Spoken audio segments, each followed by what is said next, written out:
to stand on a foothold. Normally it's almost vertical. You're going to turn in. It's going to bring your hips to the wall and allow you to reach really far.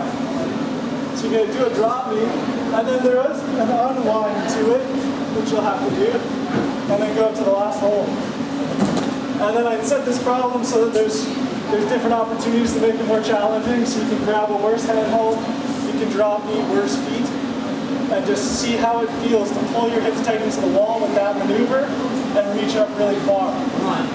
Like I said, that's really hard on the knees, so make sure you do that warm-up I said. The next problem is this blue with gray tape. The premise behind this is in steep climbing, you have to go by feel and understand how high your feet are relative to your hands.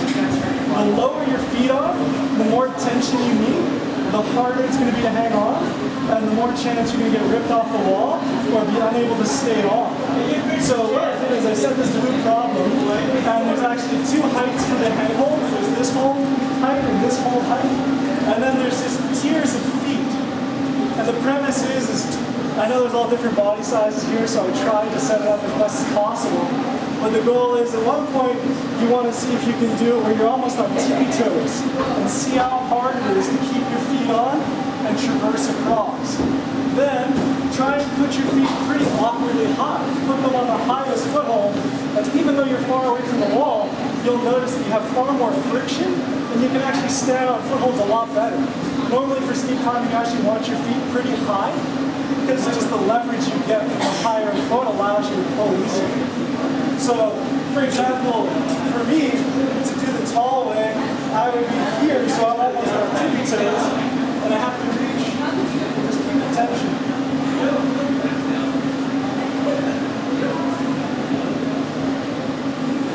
And it's really hard to reach all the way down there.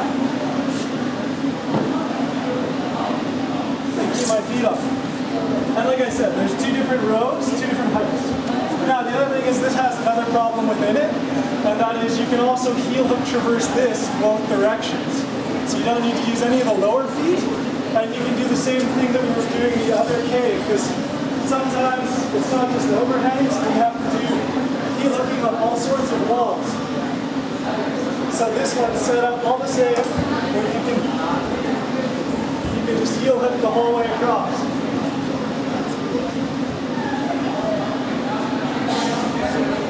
Yeah, just practice your toe hook.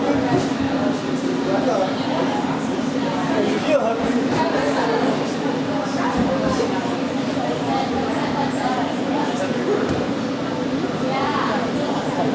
Let's see if you can get to the end. And that one you can go back and forth. Like again, the thing with heel hooking is you want to try and even out the legs, because sometimes you have a weakness in one leg versus another, and it's a good thing to practice both. That's those two problems. Now there is a couple of hidden problems, so while you guys are climbing, I'll show you one or two other ones that I kind of built into the boulder problems, and I can take you guys to them while you're trying these. So you guys get your shoes, we'll try all these problems, I'll be around, and we'll see how this goes for about 20 minutes.